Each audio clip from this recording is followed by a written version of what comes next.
Olá pessoal, bom dia, boa tarde, boa noite, tudo bom? Mais um episódio da série A História das Escolas de Samba do Rio de Janeiro. E antes, eu vou pedir desculpas a vocês pelo barulhinho de fundo, porque eu preciso ligar o ventilador, senão eu não vou aguentar o maçarico ligado no máximo no verão carioca, tá bom? Então peço desculpas aí a vocês. Bom, gente, para quem acompanha a série sabe que eu faço por períodos. E o último foi de 80 a 83. E agora cheguei ao ano de 1984. Um ano totalmente atípico, um ano bem diferente, que teve muitas novidades. E aí eu ia fazer um vídeo apenas para o ano de 84. Mas foram tantas as novidades, que eu vou dividir em dois vídeos. O de hoje eu vou falar sobre o Sambódromo, tudo que envolveu a construção, a inauguração do Sambódromo. E depois eu irei fazer um outro vídeo falando apenas dos desfiles de 1984, tá bom? Então bora lá, logo após a vinheta.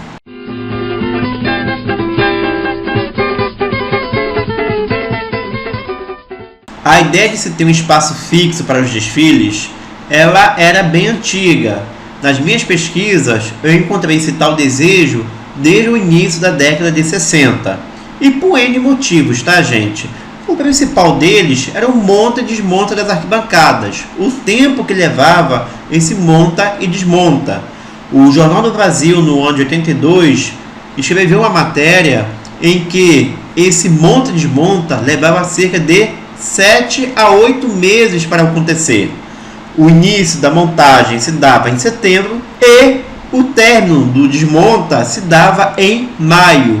E isso prejudicava muito a rotina da cidade, fora os gastos que se tinha com isso. Outra questão também é que especialistas em carnaval acreditavam que com o espaço fixo era mais fácil controlar a questão da invasão de pista, que era um problema bem sério que existia nos desfiles até então.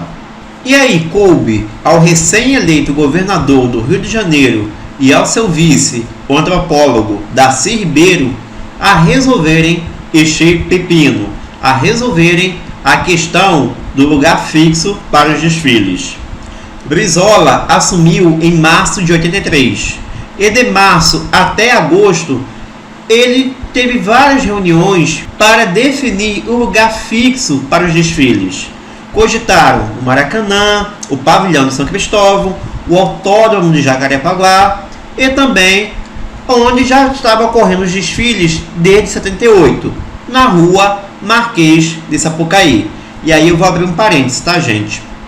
Nas minhas pesquisas, essas sugestões aí do Autódromo, do Pavilhão, do Maracanã, já existiam desde a década de 60. Não foi algo assim do nada que surgiram nessas reuniões, não. Isso aí, essas cogitações já existiam há muito tempo. Fecha parênteses. Bom, mas só a partir de setembro de 83 é que parece que a coisa iria começar a andar. A coisa começaria a sair do papel, pois Brizola, juntamente com Darcy Ribeiro, chamam a imprensa e informam que encomendaram uma obra para o arquiteto Oscar Niemeyer, uma obra que seria para a construção de um lugar fixo para os desfiles, e que o lugar escolhido foi a Rua Marquês de Sapucaí, onde já estavam ocorrendo os desfiles desde 78. A obra começou de modo efetivo no dia 15 de outubro do mesmo ano, e para dar tempo dela ficar pronta até o carnaval, foram colocados aproximadamente 2.500 funcionários trabalhando 24 horas por dia. E o então vice-governador Darcy Ribeiro resolve assumir de vez o comando do carnaval carioca, ao perceber que o assunto estava dando muita notoriedade. E acabou que ele passou a comandar com muita polêmica. Uma de suas decisões polêmicas foi a de a não colocação de decoração na pista de desfiles, o que ia contra uma tradição de muitas e muitas décadas, aquele ambiente de carnaval que existia para as pistas das escolas de samba. Ele simplesmente resolveu tirar aquilo, alegando de que, como a obra já era de Oscar Niemeyer, não havia necessidade de haver decoração. Outra ideia bem polêmica, que na verdade foi mais polêmica ainda, foi a construção de uma praça após a pista dos desfiles. Os desfiles iriam do setor 1 até o final do setor 11. E após o setor 11, foi construída uma praça que serviria para grandes espetáculos e comícios políticos. E foram construídas duas arquibancadas, o setor 6 e o setor 13, para esses comícios políticos e esses grandes shows. Inicialmente, as escolas não desfilariam até a essa região, mas com o passar do tempo, Darcy Ribeiro impôs que as escolas deveriam chegar até essa praça e fazer algo diferente, algo apoteótico naquela região ali, de modo que os componentes deixassem de desfilar em cortejo de forma linear e apresentassem um espetáculo diferenciado. Obviamente as escolas não aceitaram bem essa ideia, até porque estava próximo do carnaval, acharam isso uma loucura e acharam que isso só se justificaria para vender ingressos para duas arquibancadas que estavam bem afastadas da pista. A ideia não vingou, as escolas ficaram perdidas, não sabiam exatamente o que fazer ali, e o que restou dessa ideia foi o nome de batismo daquela região, que hoje conhecemos como Praça da Apoteose. Mas as ideias de Darcy Ribeiro não acabaram aí não. Houveram outras ideias menos polêmicas ou até mesmo mais interessantes. Uma delas foi a criação de uma geral, equivalente ao que existia no futebol, com o público ficando mais perto da pista, pagando o valor popular, mas em pé. Em contrapartida, as arquibancadas ficaram mais distantes, ficaram mais altas em relação ao nível da pista, deixando o público mais frio e também pagando mais caro. A outra ideia, que foi bem bacana, bem interessante, era de que o sambódromo ele funcionasse como sala de aula. Seriam 200 salas de aulas funcionando durante o período que não seria de carnaval. De certo modo, o projeto funcionou até o ano de 2010, onde alocava-se 3 CIEPs e uma creche, mas com a necessidade de ampliar o sambódromo e ter a grande reforma derrubando o setor 2, o setor dos camarotes, que era justamente onde se alocavam as salas de aula, aí o projeto meio que deixou de existir. Meio porque ele ainda existe, mas de uma forma assim, bem mais simples do que o projeto original de Brizola, que era ser um espaço para 10 mil alunos. Hoje temos apenas 3 CIEPs voltados para a educação infantil, lá na altura do setor 13. E que nome se daria para aquele novo lugar dos sambistas, que os sambistas iriam desfilar? Bom, surgiram várias sugestões, como Sambarela, Avenida do Samba e até Avenida dos Desfiles, pois a ideia era que o espaço não servisse apenas para os desfiles das escolas de samba, mas também para desfiles militares. Darcy Ribeiro fez uma consulta com jornalistas e acabou que decidiu pelo nome Passarela do Samba. Mas isso adiantou nada, tá, gente? Porque o povo já havia batizado com outro nome, Sambódromo, nome que está até hoje. No entanto, após a morte de Darcy Ribeiro no ano de 1997, o sambódromo passou a ser oficialmente denominado como Passarela Professor Darcy Ribeiro. E claro, como não poderia ser diferente, houve muita polêmica quanto aos valores gastos com a obra, que inicialmente estavam orçadas em 5 bilhões de cruzeiros e no final foram gastos 24 bilhões de cruzeiros. Muita gente achava que a obra não ficaria pronta a tempo, pois, levando em conta as principais construções mundiais até então, nenhuma delas havia sido realizada em tão pouco tempo, cerca aí de 4 meses. E aqueles que acreditavam que ela fosse ser construída a tempo, achavam que a sua estrutura não seria segura. E aí surgiu uma grande campanha de boicote ao sambódromo, com notícias negativas de que as arquibancadas não suportariam o peso do público, existia um rio debaixo das arquibancadas e elas afundariam quando chovesse, etc, etc e etc. Muitos alegam que foi uma campanha liderada pela Rede Globo, que havia uma grande desavença com o governador Leonel Brizola, o que de fato é verdade. Mas vou dar meu pitaco aqui, gente. Por mais que hoje a gente saiba que a estrutura do sambódromo ela é segura, ela é estável, eu confesso que se eu estivesse hoje com a minha idade, naquele período, eu não me sentiria seguro em assistir aos desfiles no sambódromo. Pela forma com que foi conduzido o carnaval por Darcy Ribeiro, e a gente sabe como as coisas funcionam no Brasil, ainda mais com uma obra sendo feita às pressas.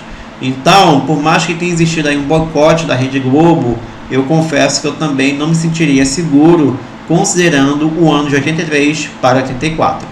E como ficou o sambódromo? E como ele está hoje? Bom, o sambódromo foi dividido em lado par e lado ímpar. Do lado ímpar ficaram concentradas apenas as arquibancadas.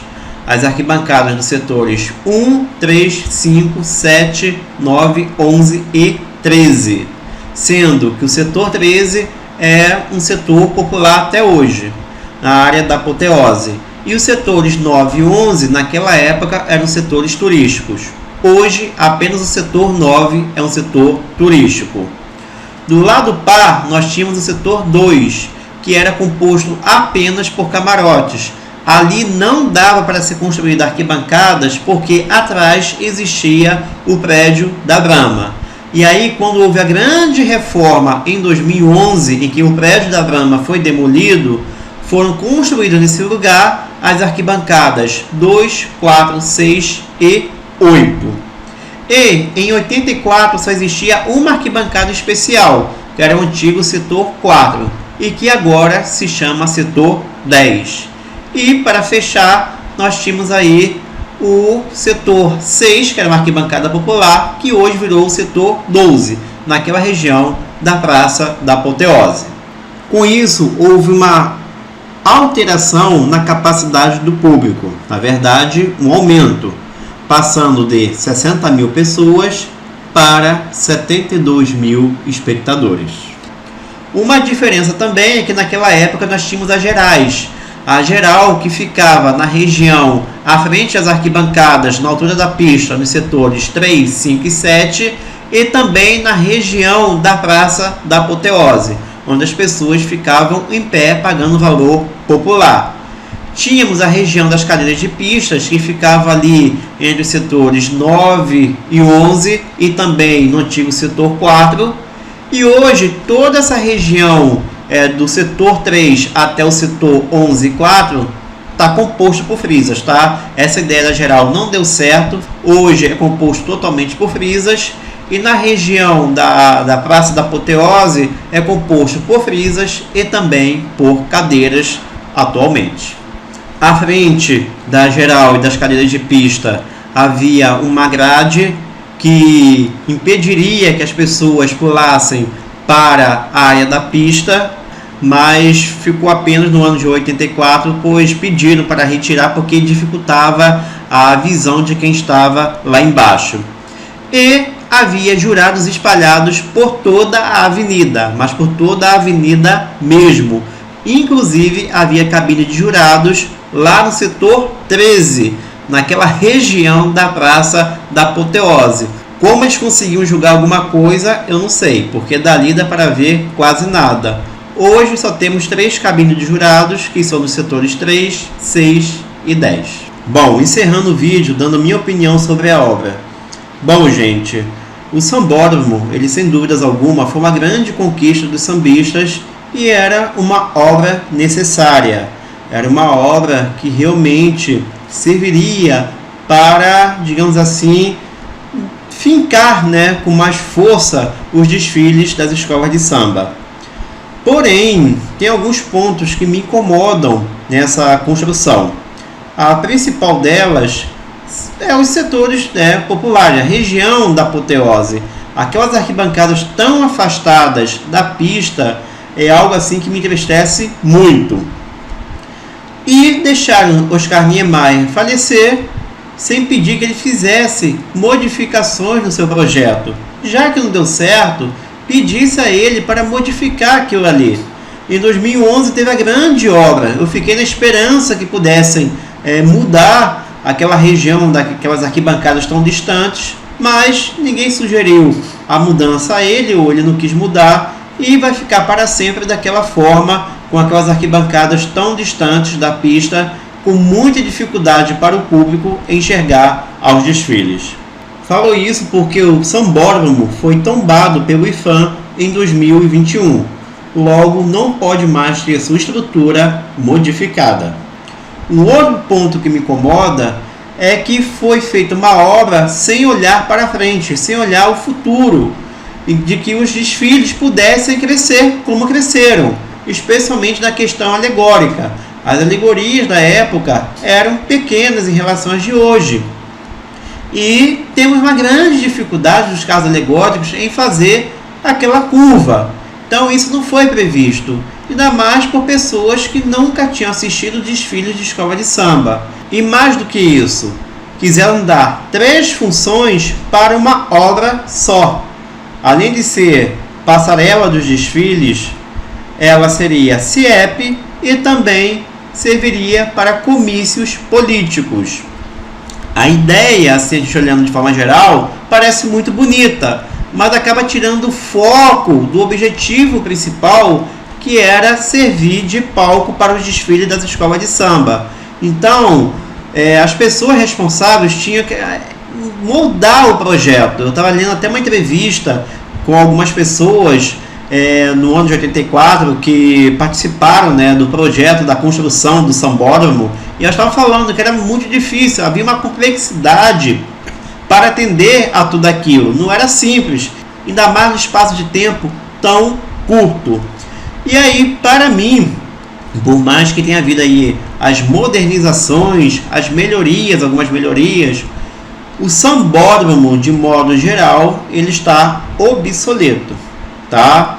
É um espaço que eu gosto bastante, mas ele está obsoleto, porque ele não foi construído olhando para o futuro, olhando que o desfile das escolas de samba poderiam crescer. E tem mais um ponto que eu não posso deixar passar. Não tem cobertura. O público paga caro e fica debaixo de chuva. Então não é possível que ninguém pensou nisso, pois as arquibancadas móveis até 83 tinham cobertura. Até mostrei uma imagem aqui. Elas tinham cobertura. E aí, quando fazem uma grande obra, resolvem simplesmente tirar as coberturas. Para mim, uma grande falha nessa construção do Sambódromo. Mas a gente gosta dele. É um espaço que tem uma magia toda especial quando a gente chega lá na arquibancada ou quando pisa na avenida. Afinal de contas, aí foi um acerto, né, de Darcy Ribeiro, Brizola e companhia, ter deixado ali na Avenida Marquês de Sapucaí, na Rua Marquês de Sapucaí, porque foi justamente na região onde se iniciaram os primeiros desfiles e também uma região que contribuiu para o nascimento do samba. Bom, gente, era isso. Valeu, abraços e até a próxima.